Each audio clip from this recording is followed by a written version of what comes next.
Bismillahirrahmanirrahim. Assalamualaikum warahmatullahi wabarakatuh. Selamat pagi para pencari ilmu. Salam semangat untuk kita semua. Di era digital seperti saat ini, jarak bukan lagi penghalang untuk kita terus belajar dan berkembang. Melalui webinar ini, mari kita manfaatkan kesempatan mencari ilmu untuk terus berkembang, menambah wawasan, dan memperluas jaringan. Mari kita mulai. Yang pertama-tama, mari kita panjatkan segala puji dan syukur kita kehadirat Allah Subhanahu wa Ta'ala yang telah memberikan kita kesehatan, kesempatan, dan semangat sehingga kita dapat berkumpul di acara webinar yang penuh inspiratif ini. Meskipun secara virtual, salawat serta salam tak lupa kita curahkan kepada junjungan kita Nabi Muhammad SAW, suri teladan manusia yang telah membawa cahaya kebenaran dan ilmu pengetahuan di tengah-tengah kehidupan kita sehingga menjadi lebih bermakna. Yang terhormat Bapak Danuyoto selaku pemilik Bespat Network, yang saya hormati juga pemateri yang hebat pada pagi hari ini, serta seluruh peserta luar biasa yang telah meluangkan waktunya untuk ikut serta pada webinar Ramadan hari ini. Semoga dengan adanya acara yang rutin kita lakukan setiap harinya pada bulan Ramadan ini, kita dapat mendapatkan inspirasi dan ilmu yang bermanfaat serta dapat mengisi waktu luang kita untuk hal-hal yang positif dan produktif. Untuk mempersingkat waktu, izinkan saya untuk memperkenalkan diri. Saya Reina Martia selaku host webinar pada pagi hari ini. Lalu izinkan saya untuk membacakan susunan acara pada pagi hari ini. Yang pertama pembukaan dengan pembacaan doa, yang kedua penyampaian materi, yang ketiga sesi tanya jawab, dan yang terakhir penutupan dengan pengenalan profil Bespat Network.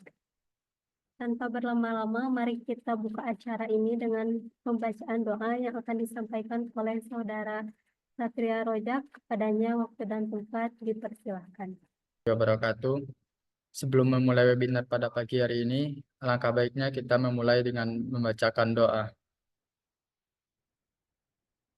A'udzubillahi minasyaitonirrajim. Bismillahirrahmanirrahim. Astaghfirullahaladzim. Astaghfirullahaladzim allazi la ilaha illa huwal hayyul qayyum wa atubu ilaih. Alhamdulillahirabbil alamin wassalatu wassalamu ala asrafil anbiya'i wal mursalin wa ala alihi wa sahbihi rasulillahi ajmain. Allahumma sholli wa sallim wa barik ala sayyidina Muhammadin fatihi lima uklika wa khatimi lima sabakal wan nasiril haq bil haqqi wal hadi illa siratikal mustaqimi sallallahu alaihi wa ala alihi wa ashabihi haqqa qadrihi wa miqdarihil azim. Allahumma inna nas'aluka salamatan fid din wa afiatan fil jasad wa ziyadatan fil ilmi wa barakatan fil rizki wa taubatan qablal maut wa rahmatan indal maut wa maghfiratal ba'dal maut. Allahumma hawam alaina fi sakratil maut wa najata minan nar wal afwa indal hisab. Allahumma naj'al jam'anna haza jam'an marhuman wa tarafruqana min ba'dihi tafarruqan maksuma wa la taj'al fina wa la minna syakiyya wa la mahruma. Allahumma la sahla illa ma ja'altahu sahla wa anta ta'alul hadza idza syi'ta sahla. Rabbi syahli sadri wa yassirli amri wahlul uqdatan min lisani yafqahu qawli. Allahumma afini fi badani, Allahumma afini fi sam'i, Allahumma afini fi basari. La ilaha illa anta subhanaka inni kuntum minaz zalimin. Allahumma ya Allah ya Rahman ya Rahim, Zat yang Maha Pengasih dan Penyayang. Tidak ada kemudahan kecuali yang Engkau buat mudah. Juga Engkau jadikan sebuah kesulitan jika Engkau kehendaki pasti akan menjadi mudah. Mudahkanlah segala urusan kami Semoga Bestpad Network bisa memberikan lebih banyak manfaat bagi seluruh umat. Bisa terus berkarya, tambah maju, tambah sukses, dan jadikanlah juga yang sedang kami tempuh ini menjadi jalan yang berkah dan rahmat oleh-Mu. Ya Allah, ya Hafiz, ya Jalil, Zat yang maha menjaga dan mulia, kami berlindung kepadamu dari segala macam penyakit dan segala yang sedang menimpa negeri dan dari segala penyakit yang buruk dan mengerikan. Jauhkanlah kami dari musibah yang berbahaya ini dan lindungilah keluarga kami semua dari musibah sehingga mereka dapat selamat di dunia dan di akhirat. Ya Allah, ya Ghafar, ya Qahar, Zat yang maha pengampun. Kami sadari sepenuhnya telah banyak kelalaian dan kealpaan dari kami lakukan. Kesalahan dan dosa yang kami perbuat, sudilah Engkau ampuni dan maafkan kami. Dan ampunilah dosa kedua orang tua dan guru-guru kami yang telah berjasa mengajar dan mendidik kami. Sayangilah mereka sebagaimana mereka menyayangi kami di waktu kecil. Hingga ringanlah jalan bila tiba saatnya Engkau memanggil kami. Karena hanya kepadamu lah kami akan kembali. Assalamualaikum warahmatullahi wabarakatuh. Terima kasih kepada Saudari Satria Rojak atas doanya. Semoga doa yang telah dipanjatkan menjadi membuka pintu keberkahan untuk kita semua. Selanjutnya kita memasuki acara inti, yaitu penyampaian materi yang berjudul Memahami Ether Channel Solusi Efisien untuk Koneksi Jaringan, yang akan disampaikan oleh Saudari Siti Nurinda. Sebelum itu, bagi teman-teman yang ingin bertanya, silahkan gunakan fitur raise hand dan open mic, atau tuliskan pertanyaan melalui chat Zoom, baik kepada Saudari Siti Nurinda. Waktu dan tempat dipersilakan. Baik, bismillahirrahmanirrahim. Assalamualaikum warahmatullahi wabarakatuh. Alhamdulillahirrabbilalamin wa bihi nasta'in wa ala umuri dunya waddin wa ala alihi wa sahbihi ajma'in. Amma ba'du. Pertama-tama yang saya hormati Bapak Dan Wiyoto selaku pemilik Bestpad Network Academy, dan yang terhormat teman-teman yang dapat hadir pada webinar kali ini. Dan terima kasih kepada Saudari Reina yang telah memberikan waktunya untuk memaparkan materi pada kali ini. Di sini saya membawakan materi tentang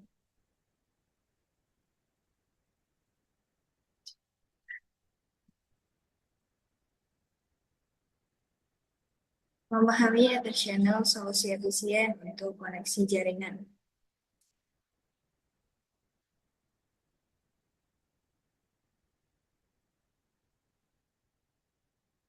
Nah, kenapa sih saya mengambil judul ini? Karena mempelajari Ether Channel ini penting dan banyak keuntungan yang bisa kita gunakan di jaringan kita. Sebelum ke pembahasan, izinkan saya untuk memperkenalkan diri.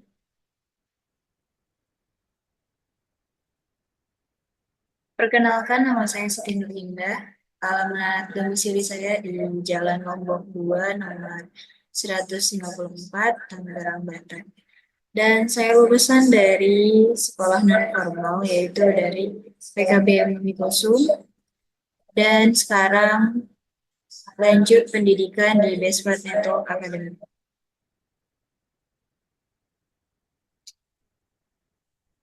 Dan di sini juga ada blog saya. Jika teman-teman ingin mengunjungi, silahkan. Dan ada email, barangkali teman-teman ingin menanyakan tentang materi, boleh hubungi email di bawah ini.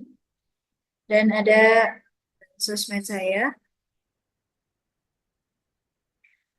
Tanpa berlama-lama, kita langsung saja ke materi kita.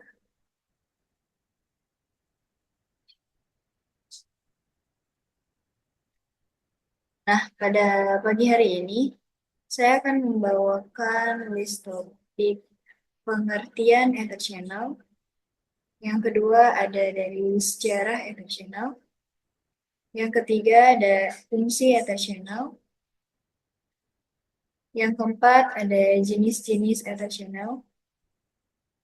Yang kelima ada syarat-syarat terbentuknya ether channel. Dan yang terakhir yaitu kita konfigurasi ether channel.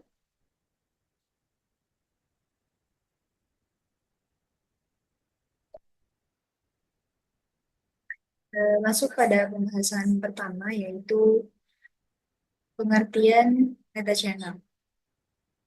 Nah, ether channel adalah teknologi agregasi link port atau arsitektur port channel yang berfungsi untuk menggabungkan beberapa link PC menjadi satu link logis.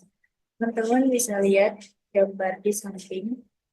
Ada dua switch yang saling terhubung dengan menggunakan 5 port.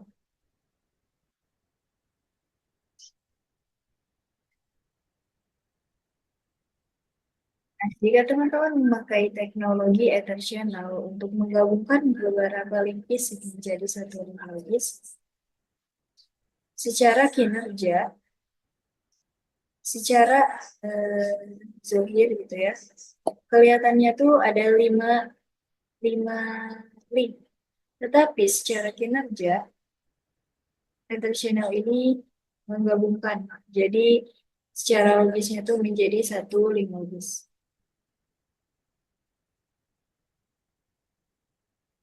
Kita lanjut. Ada sejarah ether channel. Kita mundur ke belakang. Jadi pada 1990, Alpana mengembangkan konsep awal agregasi link Ethernet. Pada tahun 1994, Cisco mengakuisisi Alpana dan memperkenalkan Ether channel. Jadi Ether channel dikenalkan pada tahun 1994 oleh Cisco. Dan pada tahun 1998, Cisco merilis PAGP, Protokol Proprietary untuk otomatisasi Ether channel. Nah, pada 1998, Cisco baru saja memperkenalkan protokol PAGP, yaitu protokol yang proprietary Cisco saja. Dan pada tahun 2000, IEE mengembangkan 802.3AD atau Link Aggregation Control Protocol sebagai standar industri.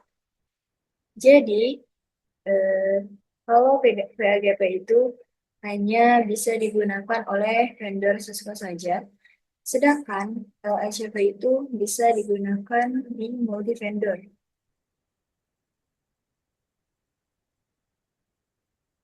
Nah, pada tahun 2011, Cisco memperkenalkan revisi di Nexus memungkinkan agregasi antar switch. Pada tahun 2013, muncullah teknologi MLAG memungkinkan agregasi antara perangkat berbeda. Pada tahun 2020 sampai dengan sekarang, Ether channel masih digunakan, tetapi jaringan mulai beralih ke VXLAN, EVPN, dan SDN. Meskipun Ether channel ini jarang digunakan di zaman sekarang, tapi tidak menutup kemungkinan untuk kita belajar Ether channel.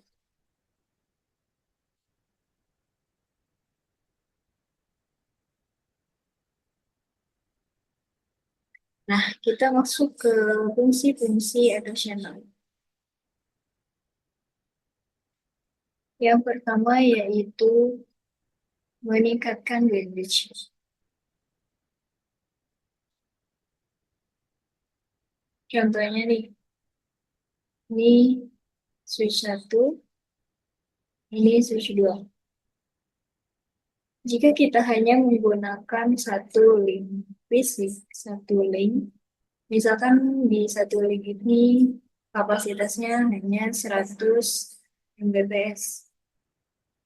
Sedangkan kita membutuhkan 200 Mbps untuk mentransmisikan data, tanpa kita harus membeli perangkat lain, kita bisa menggunakan satu link fisik lagi untuk digabungkan dengan teknologi efisien.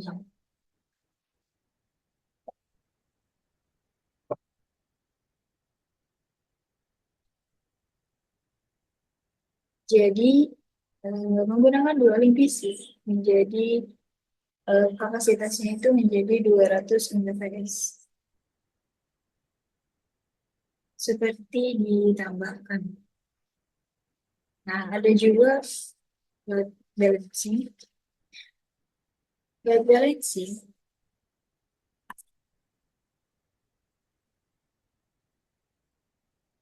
bertugas untuk membagi beban lalu lintas jaringan secara merata ke beberapa jalur yang tersedia. Ini dilakukan agar tidak ada satu jalur yang terlalu sibuk sementara jalur lain menganggur. Dengan begitu, jaringan tetap berjalan optimal, lebih cepat, dan tetap berfungsi meskipun ada salah satu jalur yang bermasalah. Nah,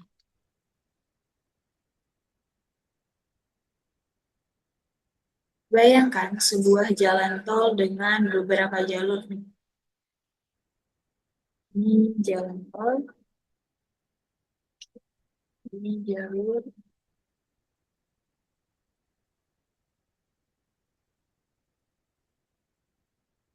jika semua mobil hanya melewati satu jalur, maka jalur tersebut akan macet, sementara jalur lain kosong. Rebalancing seperti petugas lalu lintas yang mengatur mobil masuk ke jalur yang berbeda supaya perjalanan lebih lancar. Dalam meter channel, sebuah jalur atau divisi adalah jalur tol dan data yang dikirim ke dalam mobil. Load balancing memastikan bahwa mobil tidak hanya lewat satu jalur saja, tetapi dibagi-bagi ke beberapa jalur supaya tidak terjadi kemacetan di satu titik. Hasilnya, perjalanan lebih lancar, cepat, dan tetap bisa berjalan meskipun ada jalur yang ditutup untuk perbaikan.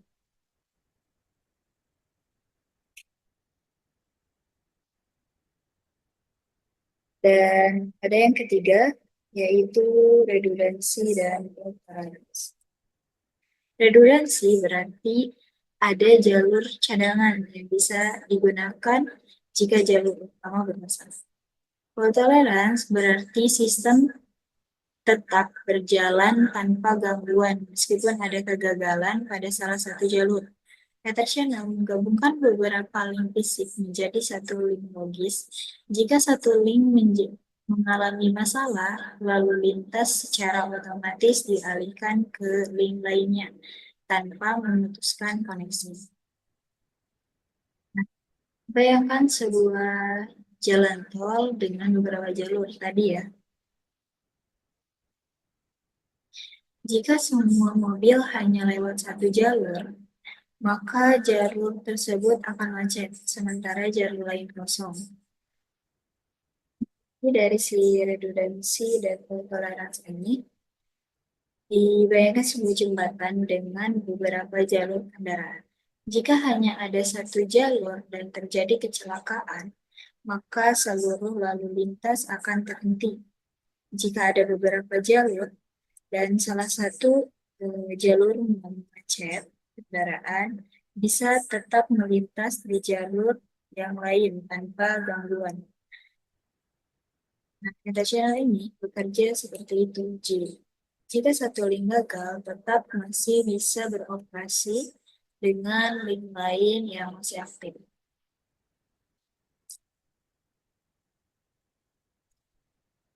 Dan di sini ada skalabilitas jaringan. Skalabilitas jaringan dalam Ether channel berarti kemampuan untuk menambah atau mengurangi jumlah link fisik tanpa mengganggu koneksi jaringan. Jika lintas jaringan bertambah, kita bisa menambahkan lebih banyak link ke dalam Ether channel untuk meningkatkan kapasitasnya. Jika ada link yang tidak diperlukan, kita bisa menghapus tanpa menghentikan seluruh koneksi Ether channel mendukung hingga 8 link fisik dalam satu grup, sehingga jaringan bisa beradaptasi dengan kebutuhan tanpa konfigurasi ulang yang rumit. Dan yang kelima yaitu mengurangi biaya. Mengurangi biaya ini, seperti tadi saya sudah katakan,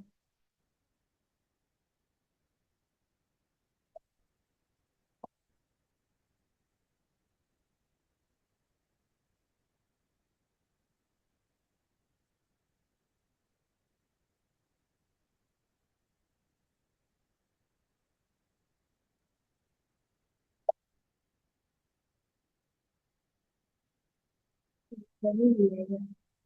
Mengurangi biaya ini misalkan yang tadi kita masih menggunakan satu link fisik aja, kita kapasitasnya tuh hanya 100 bps dan kita membutuhkan 200 Mbps untuk mentransmisikan data. Nah, tanpa kita harus membeli perangkat baru, mengeluarkan biaya yang lebih banyak, kita bisa menggunakan perangkat yang ada yang kita punya untuk menjadikan teknologi attentional untuk ditambahkan kapasitasnya menjadi 200 Mbps.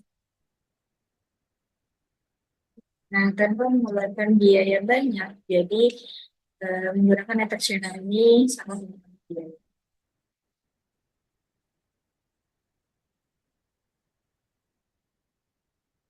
Nah, di sini juga ada jenis-jenis attentional. Jadi, attentional ini tidak hanya satu. Jadi, attentional ini terbagi menjadi dua, yaitu ada dinamik dan ada statik. Di mana dinamik ini melakukan negosiasi konfigurasi secara otomatis, dan jika statik, kita konfigurasinya secara manual. Dinamik ini terbagi menjadi dua, yaitu ada PAGP dan ada LHCP. Nah, PAGP ini private channel yang masih proprietary atau hanya bisa digunakan di vendor Cisco aja. Nah, kalau LHCP ini sudah multi vendor.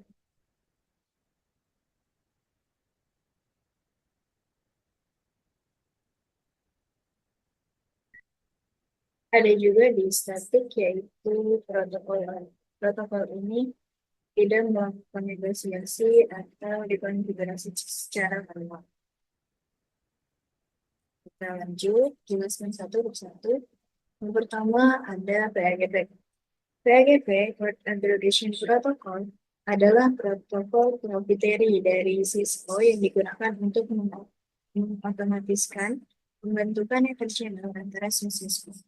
Nah, jika teman-teman ini dianalogikan seperti layar di komputer.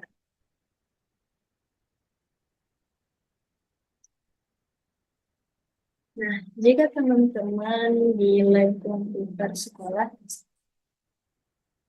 mau bikin Ether channel, tapi perangkatnya tuh didominasi oleh perangkat Cisco. Semua perangkat Cisco. Nah, teman-teman bisa menggunakan protokol PAGP untuk melakukan teknologi Ether channel. Gitu, karena secara fungsi dan kelebihan itu jika menggunakan perangkat Cisco itu lebih baik menggunakan PAGP. Gitu.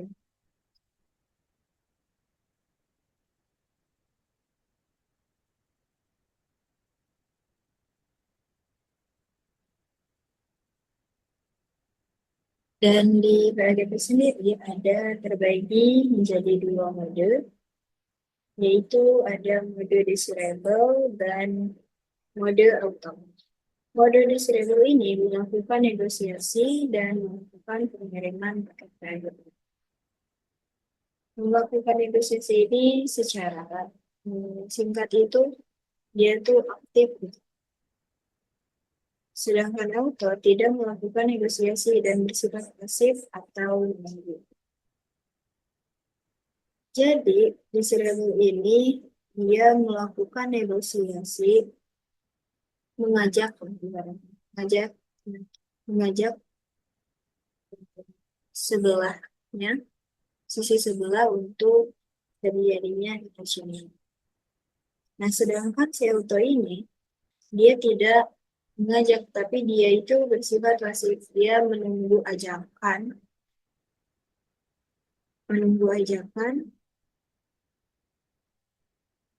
Nah, jika kita misalkan bikin attentional,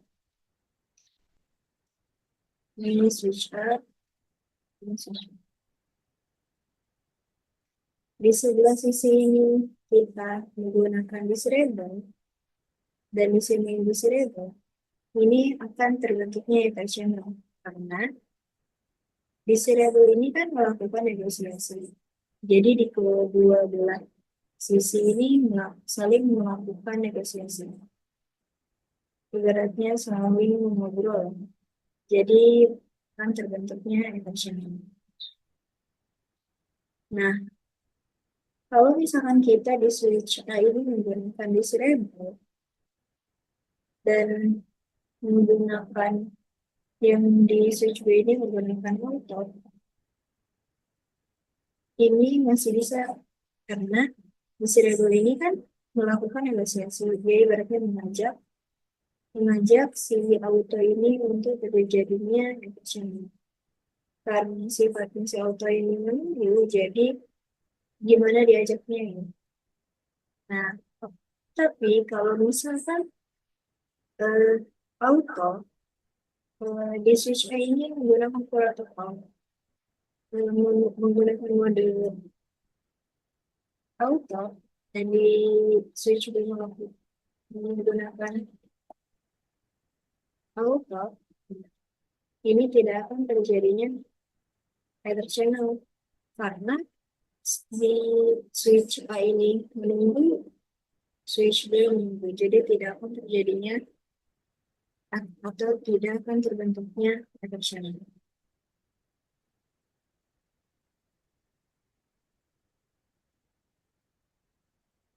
Nah, di sini juga ada keuntungan menggunakan protokol PAGP.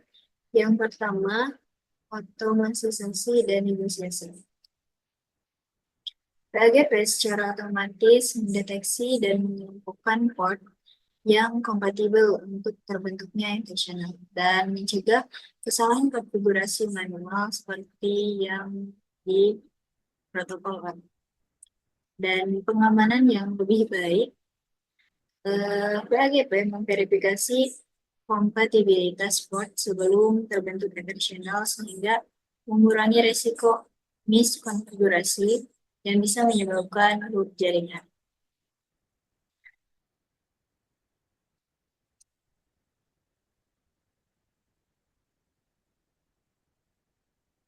Dan yang ketiga dapat menonaktifkan port yang tidak stabil. Jika ada port dalam grup yang mengalami masalah atau misalnya paket loss atau error, PAGP dapat menonaktifkan tanpa mengganggu port lain dalam grup. Nah, ada juga di kekurangan menggunakan protokol PAGP. Yang pertama itu hanya bisa digunakan di vendor Cisco saja. Nah, ini PLGP ini tidak kompatibel dengan perangkat non-Cisco karena PLGP ini kan protokol proprietary Cisco. Nah, jika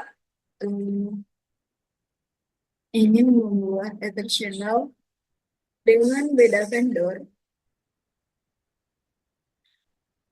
teman-teman bisa menggunakan LACP sebagai gantinya. Nah, yang kedua yaitu ada di kurangnya fleksibel. Kurang fleksibel, LACP mendukung hingga 16 plat dalam satu building, 8 aktif, dan 8 standby. Sedangkan PLGP ini hanya mendukung 8 plat aktif tanpa oksigen. Itu. Nah, kita masuk ke protokol LACP.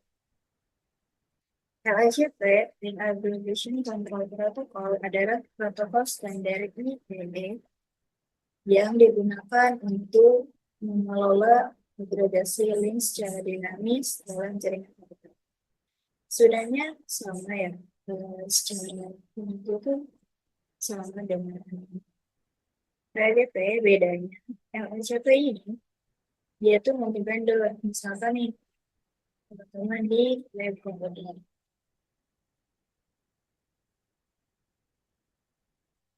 di komputer ini teman-teman ini yang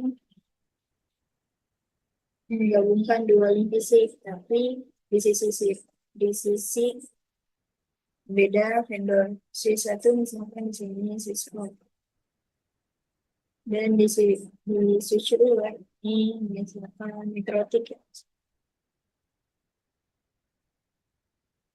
Teman-teman mau menggabungkan dua link fisik, dua link. Nah, teman-teman bisa menggunakan protokol LACP untuk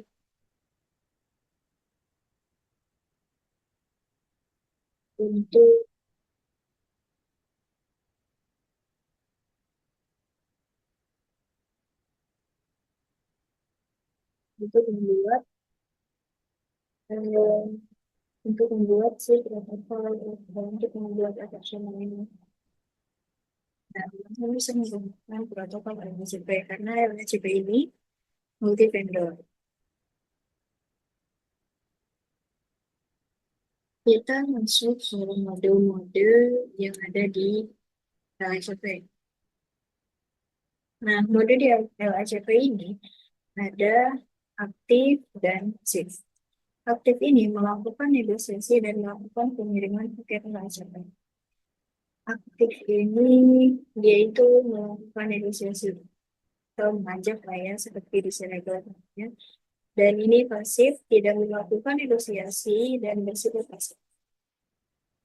Aktif ini dia mengajak sisi lain untuk terjadinya interaksional, sedangkan pasif ini dia tidak mengajak, dia tuh hanya menunggu saja, menunggu ada sisi lain yang mengajak dia untuk terjadinya interaksional.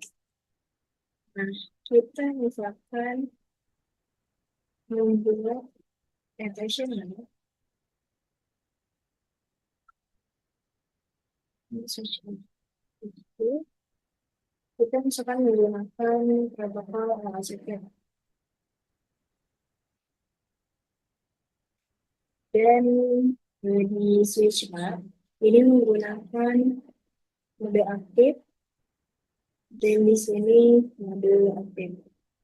Nah, ini masih bisa terbentuk profesional, saling bernegosiasi untuk terjadinya itu. Sedangkan jika pasif bertemu dengan pasif, itu tidak akan terjadinya interaksional karena switch A ini menunggu, switch B ini juga menunggu, jadi tidak akan terjadinya interaksional. Tapi jika kita misalkan di sisi A ini aktif dan di sisi B ini pasif, ini bisa karena aktif mengajak pasif untuk terjadinya interaksional. Seperti itu. Jadi diingat, jika kita menggunakan mode aktif, di satu sisi kita ada dua pilihan, aktif lagi atau pasif. Tapi jangan dua sisi menggunakan mode aktif saja.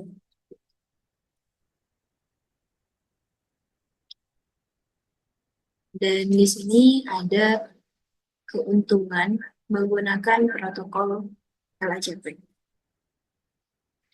Yang pertama yaitu bisa digunakan multi-vendor.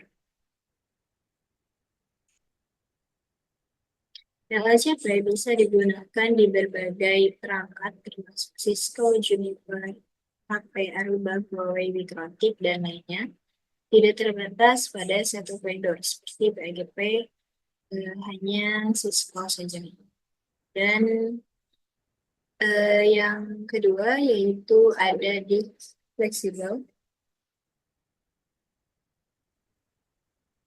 Nah, fleksibel ini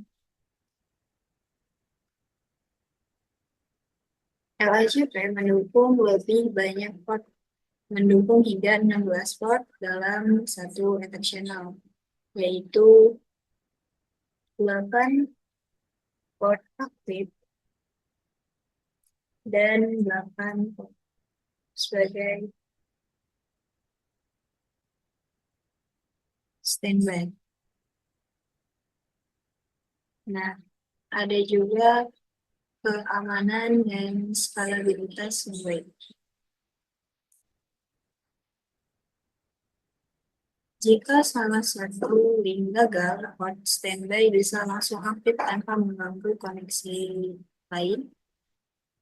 LHCP memeriksa kompatibilitas antar port sebelum membentuk ether channel, mengurangi risiko loop jaringan.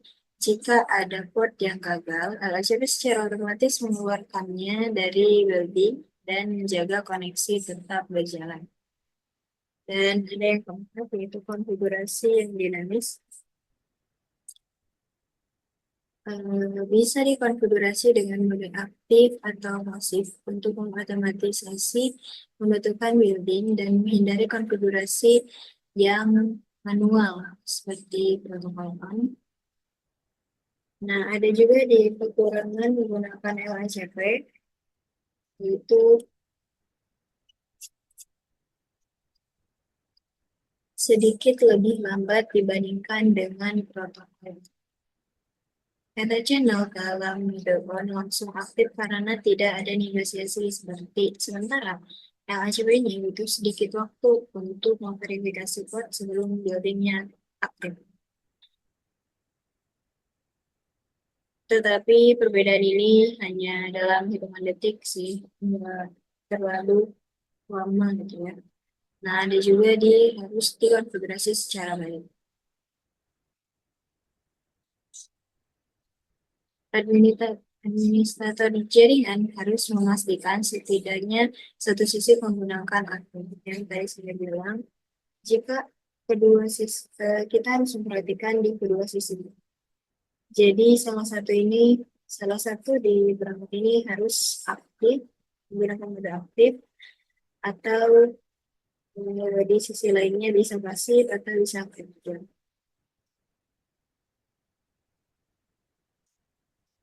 Nah, kita masuk ke protokol on.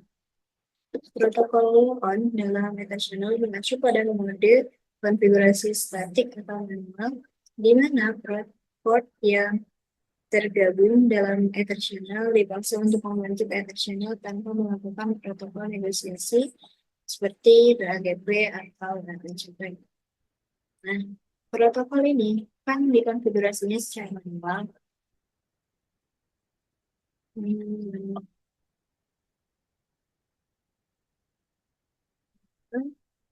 Jadi tidak ada mode-mode seperti yang pada di LHCP dan PAGP. Jadi jika kita menggunakan protokol on, kita harus mengaktifkan di sini ether channel. protokol on, dan di sini juga protokol on. Jadi protokol ini tidak ada negosiasi atau memaksa.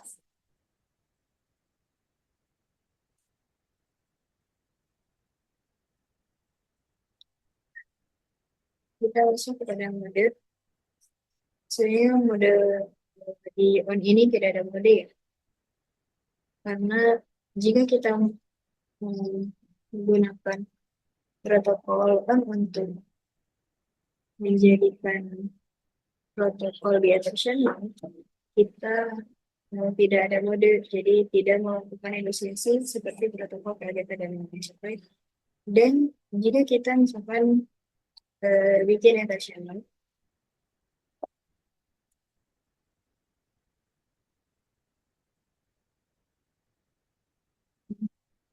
ini menggunakan protokol,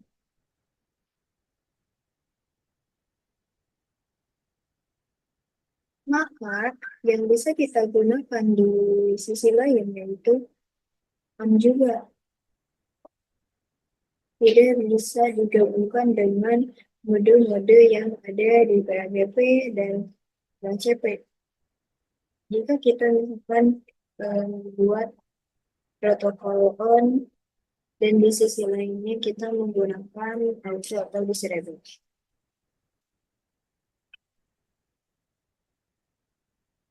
Kalau disable itu tidak akan terjadinya exceptional karena auto dan disable ini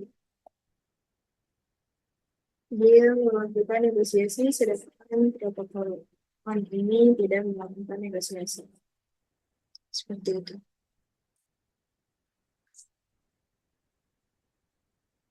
Nah, keuntungan menggunakan protokol on. Yang pertama yaitu ada lebih cepat karena tidak melakukan negosiasi. Mode on langsung mengaktifkan building tanpa menunggu proses negosiasi seperti LACP ataupun PTP dan mengurangi latensi dengan waktu aktif dibandingkan mode dinamis. Yang kedua yaitu di konfigurasi sederhana. Tidak perlu konfigurasi tambahan seperti mode aktif, pasif, ataupun auto atau disable.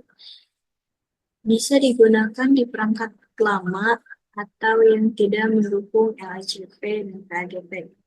Jadi, teman-teman misalkan ada perangkat yang jadul, tetapi ingin melakukan attrition, teman-teman bisa menggunakan protokol on untuk mengganti LHCP dan PAGP. Dan yang ketiga itu kompatibel dengan banyak vendor selagi konfigurasinya cocok. Bisa digunakan antara perangkat dari vendor yang berbeda, Cisco, Juniper, HP, Huawei, Nutrotic, dan lain-lain. Asal kedua sisi dikonfigurasi dengan mode on, building akan terbentuk.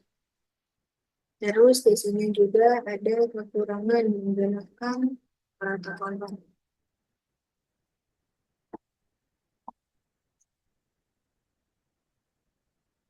Yang pertama yaitu ada konfigurasi manual.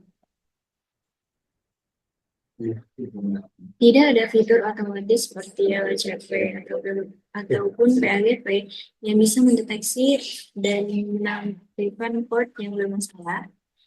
Nah, jika ada satu port dalam grup yang gagal, administrator harus memeriksa dengan menonaktifkannya secara manual. Dan yang kedua yaitu ada rentan terhadap looping. Karena tidak ada proses validasi, jika konfigurasinya salah, bisa menyebabkan looping yang bisa membuat jaringan down. Dan biasanya perlu dikombinasikan dengan spanning tree untuk mencegah masalah ini.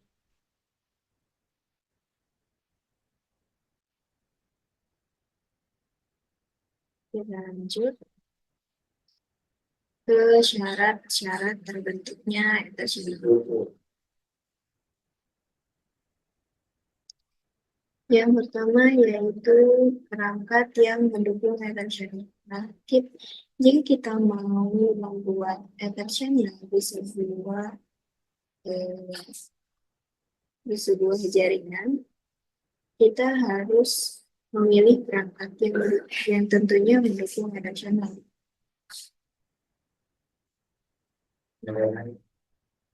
Dan yang kedua, konfigurasi yang sesuai. Konfigurasi yang sesuai ini, misalkan teman-teman mau menggunakan protokol LHCP.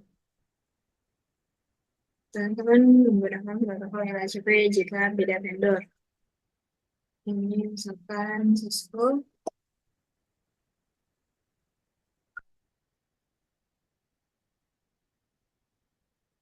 Misalkan ini Cisco.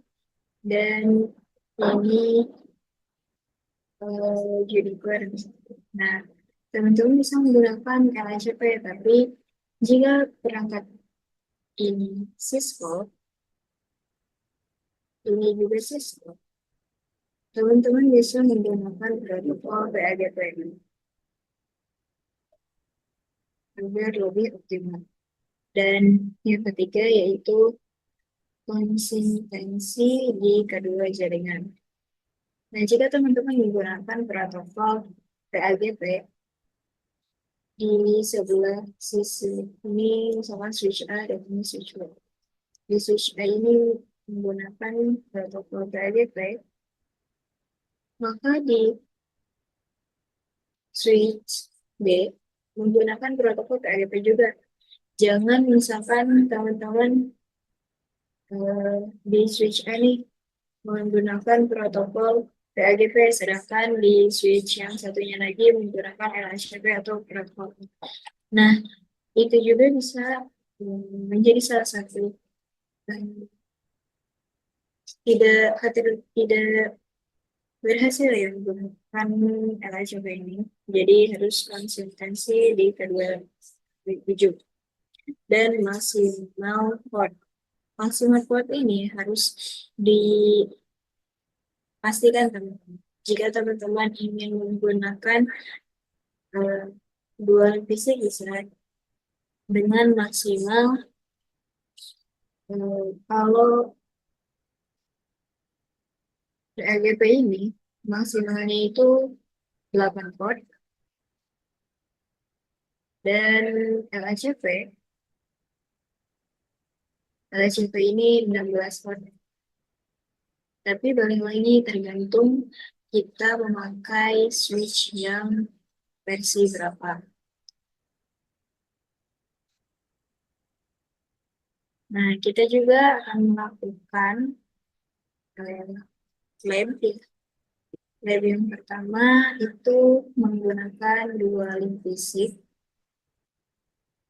Dan kita coba melakukan protokol PAGP. Sekarang kita menggunakan PAGP.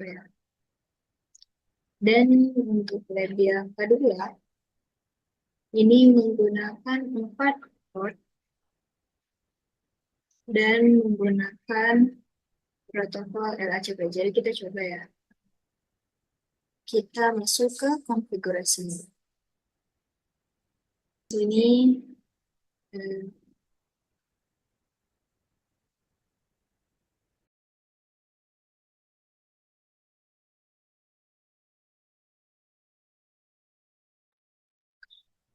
nah, di sini bisa kita lihat ada lab yang pertama yaitu menggunakan dua port dan kita akan menggunakan protokol PAGP.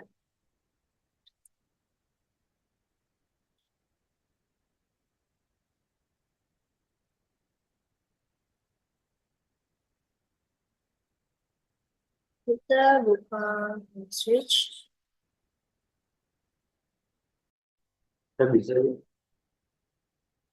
Baik, teman-teman, kita lanjut konfigurasi. Nah, di sini kita mengkonfigurasi switch mount dulu.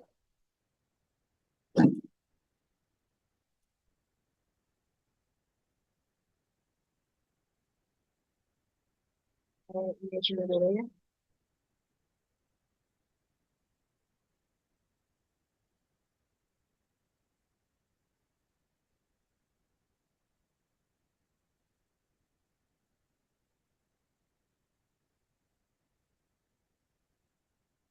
Terus di sini masuk soal interface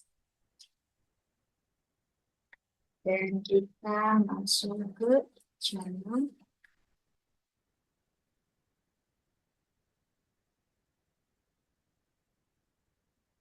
Kita masuk ke channel group. Sekarang grupnya grup 1. Dan di sini kita masukkan modenya. Jika misalkan kita menggunakan protokol PAGP. Nah, kita pakai ini ada disable dan auto. Kita pakai disable, enter. Lalu kita exit. Kita masuk ke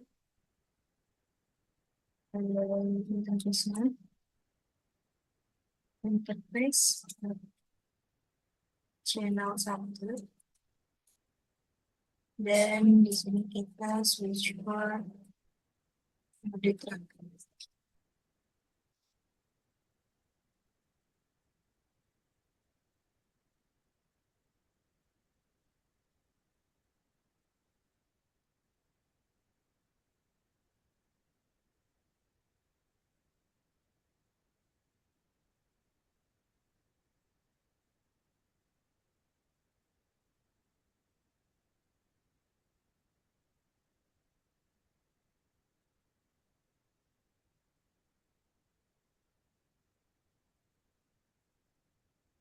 Kita konfigurasi ke sisi satunya lagi.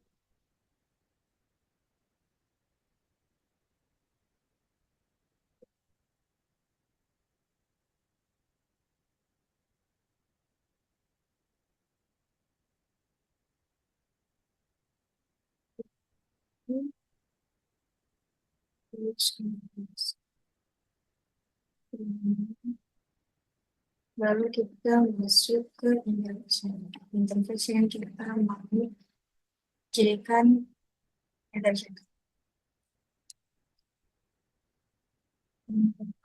Interface ini satu dulu karena kita menggunakan pas internet 1 dan 2, jadi ini nulisnya level 0/1 sampai 2. Lalu kita channel grup, kita masukkan grupnya, masukkan grup 1, kita masukkan modenya. Nah, tadi kan kita masukkan mode disable. Nah, misalkan di sini auto.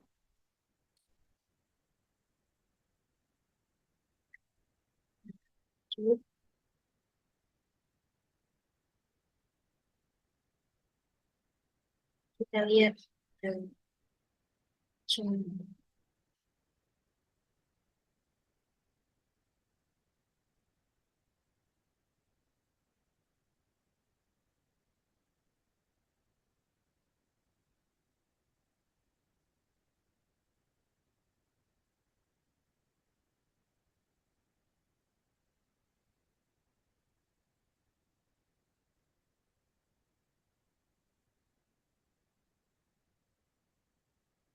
Nah, kita lihat untuk memverifikasi bahwa apakah sudah terbentuknya attentional atau belum, kita bisa lihat di show attentional summary. Nah, di sini sudah terbentuk attentional. Di sini ada keterangan SU, yaitu S adalah singkatan dari support, dan Bu itu use. Jadi jika ada tanda SU itu berarti sudah terbentuk attentional. Nah, dengan protokol PAGP dan portnya port 1 dan port D. Sebenarnya gampang sih untuk membuat attachment ini, hanya gitu. Apalagi yang dinamis. Ya, dinamis itu ada LGP dan LHCP karena dia itu otomatis, jadi konfigurasinya pun simpel. Nah, kita lab sebenarnya udah aja ya, gitu aja lab pertama itu aja, dan kita lanjut ke lab yang kedua. Kita menggabungkan 4 link fisik menjadi satu dengan protokol LHCP. Kita masuk ke CLI.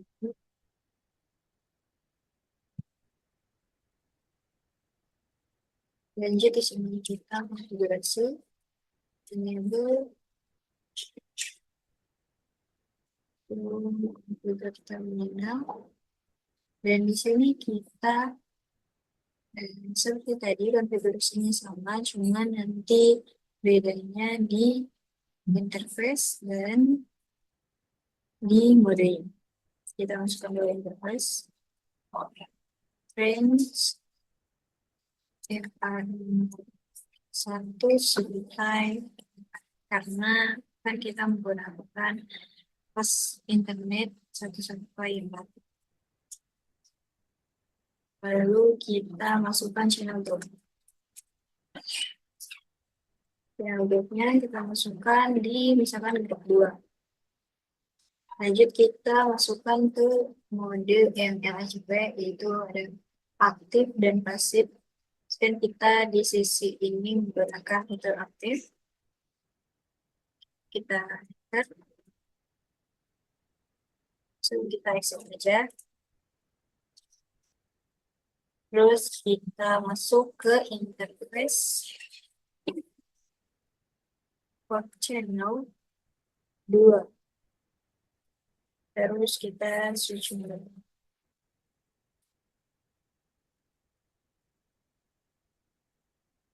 Dan lalu exit. Chat. Nah, kita konfigurasi di sisi satunya lagi.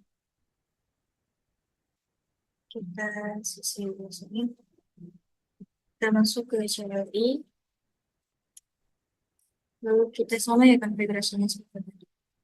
Kita masuk enable, configure terminal. Kita masuk ke interface.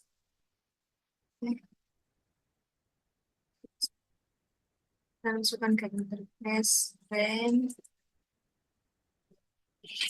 internet 01 sampai 4. Enter. Terus kita masuk ke channel grupnya. Tadi grup 2. Terus modelnya juga yang apa? Tadi kan aktif, sekarang misalkan masih ya. Sip. Lalu enter aja. Lalu kita keluar dari sini. Sip. Coba kita lihat ya. Apakah sudah terbentuk channel atau belum? Kita lihat dulu show.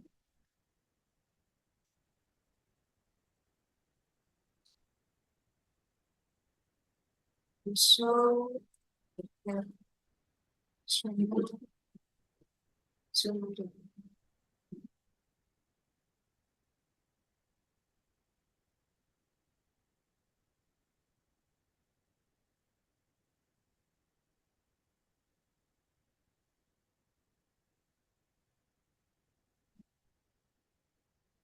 Seperti tadi, nah ini grupnya, grup 2, tadi kan kita konfigurasi grup 2, terus ditandai dengan SU itu berarti sudah terbentuk karena support and use. Nah, jika teman-teman misalkan ini selain SU, teman-teman lihat aja di atasnya, di sini ada banyak keterangan selain S dan U, terus ada D, ada P gitu ya. Nah, di sini protokolnya protokol LHCP dan Di sini ada portnya yang terhubung itu menggunakan protokol LHCP ini ada port 1, port 2, port 3, dan port 4. Jadi secara kinerja sudah terbentuk LHCP. Seperti itu teman-teman untuk kita pada kali ini.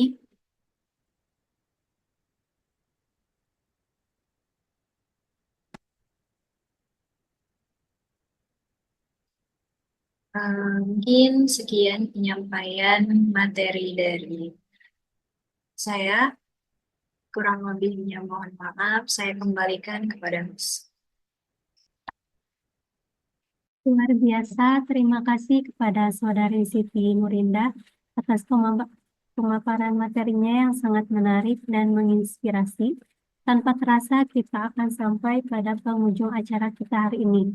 Untuk itu, selanjutnya kita akan masuk ke sesi tanya-jawab. Seperti yang sudah saya katakan di awal, apabila teman sekalian ada yang ingin bertanya, dapat menekan tombol raise hand atau lalu open mic atau dapat melalui chat Zoom. Oleh karena itu, untuk yang ingin bertanya, dipersilakan.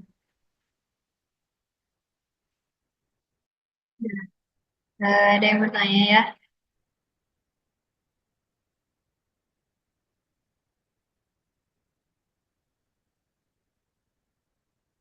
Bagaimana internasional melakukan load balancing? Jadi, secara pengertian, load balancing ini bertugas untuk membagi rata lalu lintas atau misalkan seperti teman-teman misalkan membuat traffic datanya 100 Mbps. Nah, menggunakan load balancing ini untuk membagi-bagi beban. Jadi tidak hanya tidak membebani satu link fisik saja gitu. Jadi semuanya kebagian. Jadi misalkan ada 100 Mbps nih, terus menggunakan dua link. Jadi dua link itu eh, digunakan dua-duanya dan 100 Mbps itu dibagi menjadi dua link satu. Satu link itu 50 gitu. Jadi per linknya. Jadi load balancing itu membagi beban. Mungkin seperti itu. Baik, jika tidak ada pertanyaan lagi, mari kita lanjutkan ke acara penutup, yaitu pengenalan profil Desktop Network yang akan dibawakan oleh Saudara Badli. Kepadanya saya persilahkan.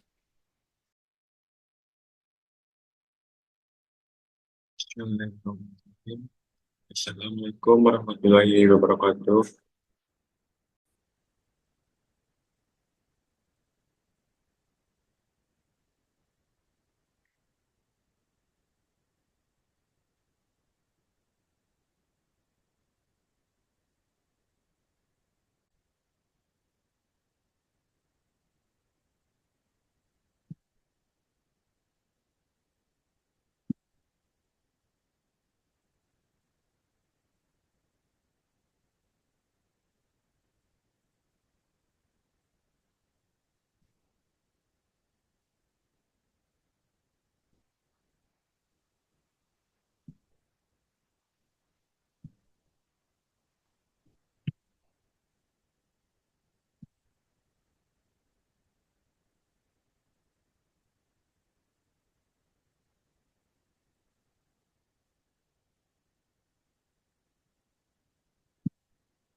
Assalamualaikum.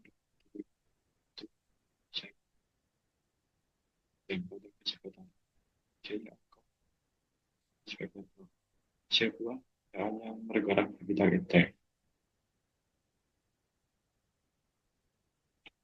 Sini ada beberapa pertama yaitu tentang Misbah Data, terus ada visi dan misi, terus keahlian kami, terus ada layanan kami, kenapa harus menurut kami, terus di sini ada peran dan klien kami, tim dan sertifikat kami, dan hubungan kami. Sini ada tentang Westpac. Westpac Network didirikan pada tahun 2016 dan sejak saat itu kami telah berkembang menjadi penyedia solusi yang andal dengan semangat working with passion. Kami didukung oleh tim teknisi yang muda, berpengalaman, dan energi. Kami siap mengalami berbagai proyek dengan standar tinggi tanpa mengorbankan kualitas. Kami telah mendapatkan kepercayaan dari berbagai instansi pemerintah dan perusahaan swasta dalam memberikan layanan mulai dari perencanaan, implementasi, hingga pemeliharaan jaringan dan infrastruktur. Sini ada visinya yaitu menjadi penyedia solusi IT terkemuka yang berorientasi pada inovasi, keandalan, dan kepuasan pelanggan, serta berkontribusi dalam pengembangan infrastruktur digital yang berkualitas di tingkat nasional dan internasional. Nah, ini ada beberapa misi, yaitu yang pertama yaitu memberikan solusi IT terbaik dalam data center, network security, data training, dan IT consulting. Yang kedua yaitu mengutamakan kualitas dan profesionalisme dalam semua layanan kami. Yang ketiga yaitu mendukung pengembangan SDM IT melalui program pelatihan bersertifikasi. Yang keempat yaitu membangun kepercayaan klien dengan solusi yang sesuai kebutuhan bisnis mereka. Yang kelima yaitu mengembangkan tim yang kompeten dan siap menghadapi tantangan teknologi. Selanjutnya ada pada slide ini kami ingin menjelaskan beberapa karya utama yang kami miliki di Westpac Network yang memungkinkan kami untuk memberikan solusi IT menyeluruh untuk setiap kebutuhan perusahaan Anda. Yang pertama ada komputer network. Kami memiliki keahlian dalam jaringan komputer, mulai dari desain hingga implementasi untuk memastikan konektivitas yang stabil dan efisien di seluruh organisasi Anda. Solusi kami memungkinkan Anda untuk mendukung operasional yang lebih baik dan lebih cepat. Yang kedua ada network kami. Kami juga ahli dalam pemasangan kabel jaringan yang sangat penting untuk memastikan bahwa infrastruktur kita Anda dapat mendukung kecepatan dan stabilitas jaringan. Pemasangan kabel yang rapi dan terstruktur dengan baik akan mengoptimalkan kinerja jaringan Anda. Ketiga ada cyber security. Keamanan siber merupakan prioritas utama kami, melindungi data dan sistem Anda dari berbagai ancaman seperti malware, serangan hacker, dan kebocoran data. Kami bekerja untuk memastikan bahwa semua informasi perusahaan Anda tetap aman. Yang keempat ada data center. Kami menyediakan solusi data center yang dapat diandalkan untuk memastikan pengelolaan data yang aman dan efisien. Kami membantu merancang dan mengelola data center yang dapat mendukung kebutuhan bisnis Anda dengan kapasitas besar dan kemampuan skalabilitas. Ada layanan terintegrasi yaitu on-stop solution. Kami menawarkan berbagai layanan yang dapat membantu Anda mulai dari desain planning, consulting, implementasi, hingga training serta dukungan berkelanjutan melalui support dan maintenance dan supply material.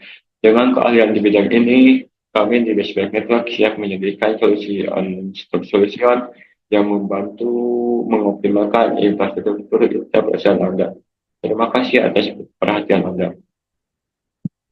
Selanjutnya pada slide ini kami akan membahas 5 layanan utama yang kami tawarkan di Westpac Network yang akan mencakup solusi IT yang menyeluruh dan dapat disesuaikan dengan kebutuhan spesifik perusahaan Anda. Sini ada yang pertama ada consulting, yang kedua ada training, yang ketiga ada implementation, yang keempat ada managing service, yang kelima ada consulting. Sini ada layanan consulting. Kami bertujuan untuk memberikan bimbingan dan nasihat ahli perusahaan Anda dalam hal perencanaan, desain, dan implementasi infrastruktur IT yang optimal. Kami membantu Anda dalam merancang solusi yang sesuai dengan tujuan bisnis dan memastikan bahwa teknologi yang dipilih yang mendukung perkembangan internet dan berkelanjutan. Ini ada training. Kami juga menyediakan berbagai program pelatihan bersertifikat untuk mengembangkan keterampilan tenaga kerja Anda. Pelatihan yang kami tawarkan meliputi berbagai topik seperti segmen routing MPLS in Singapura, segmen routing Persistem Welding SL 6, infrastruktur di Singapura, multi protokol troubleshooting MPLS, PLN Icon di Malaysia, ada training CCIE, SP Telkomsel, data center facility di Malaysia, Mikroti in MS Timor Leste. Topik seperti segmen routing, MPLS, Mikrotik, dan CCIE PSP yang diadakan di berbagai lokasi internasional seperti Singapura. Pelatihan ini bertujuan untuk meningkatkan kemampuan profesional dalam mengelola infrastruktur jaringan yang kompleks. Selanjutnya ada layanan implementasi. Kami memastikan bahwa solusi IT yang telah dirancang dan disesuaikan dengan kebutuhan bisnis Anda dapat diimplementasikan dengan lancar. Kami bekerja dengan tim yang berpengalaman untuk memastikan bahwa setiap proyek terlaksana dengan kualitas tinggi dan sesuai dengan waktu yang telah ditentukan. Selanjutnya ada dengan manajer servis, kami menyediakan pengelolaan dan pemeliharaan sistem IT Anda secara berkelanjutan. Layanan ini memastikan bahwa infrastruktur IT Anda tetap berfungsi dengan optimal dan bebas dari masalah, sehingga Anda dapat fokus pada pengembangan bisnis Anda tanpa harus khawatir tentang masalah teknis. Ini ada outsourcing. Kami juga menawarkan layanan outsourcing di mana kami menyediakan tenaga ahli untuk mendukung proyek-proyek Anda. Layanan ini dapat mencakup perencanaan, implementasi, dan pemeliharaan serta memberikan dukungan ahli sesuai kebutuhan perusahaan Anda. Dengan layanan-layanan tersebut, kami di Business Network berkomitmen untuk memberikan solusi IT yang tidak hanya berkualitas, tetapi juga dapat disesuaikan dengan kebutuhan spesifik setiap kalian. Terima kasih atas perhatian Anda.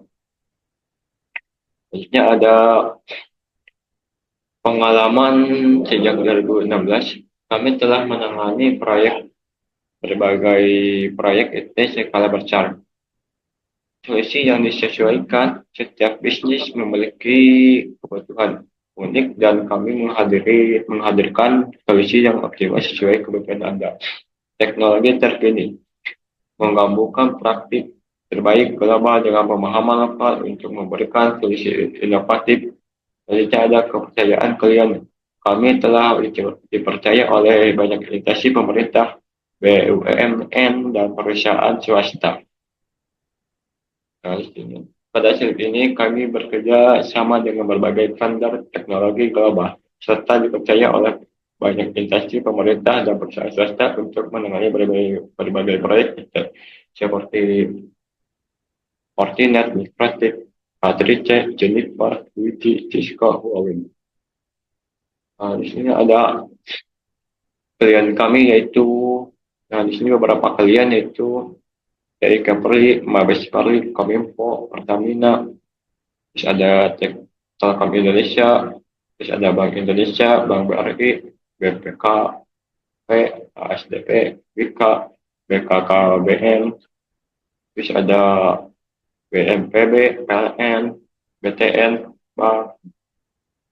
Di sini juga ada CFLD, terus ada PT Kaltim Varna, Alto, Switex, Nijoho, Fujitsu, Dara, Sisindoko, PAA, Teleperformance, ada Microsoft, Nokia, dan juga ada Ria Busana, CIMB Niaga, NTT.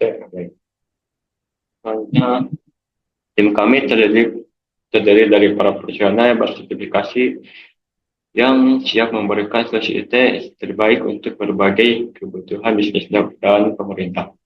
Di sini ada beberapa sertifikat, yaitu sertifikat CCNA, CBSA, CCNP, CCDP, CCMP, CCIE, ada Fortinet, ada Juniper, ada CCST, ada Huawei HCNA, ada Mikrotik MTA, terus ada A3C, ada Mikrotik MTCNA, Mikrotik MTCRE, dan juga Mikrotik MTCINE. Nah, bagi Anda yang ingin tahu lebih lanjut mengenai layanan kami, Anda bisa menghubungi kami melalui website, yaitu www.bestbacknetwork.com, dan email info@bestbacknetwork.com. Alamatnya di Jalan Nomor 2, 0154, Perumnas 1, Kota Tangerang. Di Bestback Network juga menyediakan buku, yaitu SPF Open Source Pacific. Nah, di sini pre-order ya, 100.000 per buku. Benefitnya yaitu diskon 10% dan 100% gratis ongkir sampai rumah.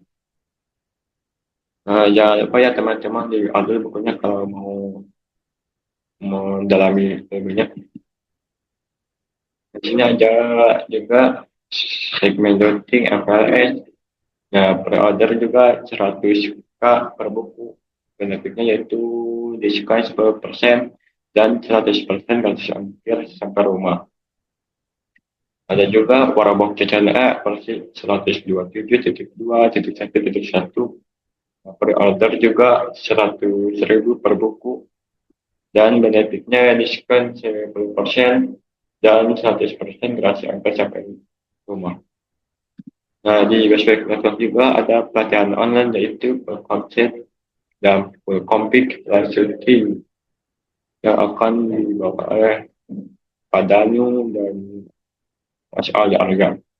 Nah, di sini implementasinya yaitu 500k. Di sini ada email, Bestbacknya itu training Bestback Network, dan HP-nya. Nah, bagi teman-teman yang mau ikutan training, ada emailnya itu training, tinggal cari di situsnya. Nah, selanjutnya ada webinar kami, yaitu Exploring Spanning Protocol, teori dan praktik untuk jaringan yang lebih baik, yang akan dibawakan oleh Muhammad Haidul Azwar dan moderator Siti Indah. Demikian presentasi mengenai company profil Bestback Network. Kami berharap dapat terus mendukung perkembangan teknologi dan memberikan dan membantu perusahaan dalam membangun infrastruktur IT yang lebih baik.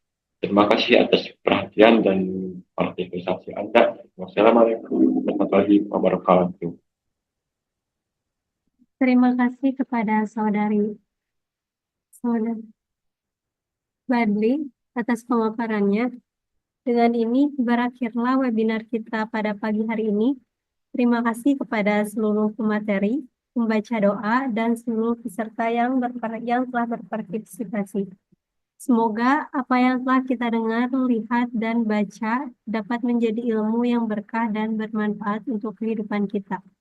Saya Reina Marpia selaku host beserta seluruh panitia webinar pamit undur diri. Mohon maaf bila ada kesalahan dan kekurangan kepadanya. Kedepannya akan kami perbaiki. Sekian dan terima kasih. Wabillahi taufiq wal hidayah. Wassalamualaikum warahmatullahi wabarakatuh.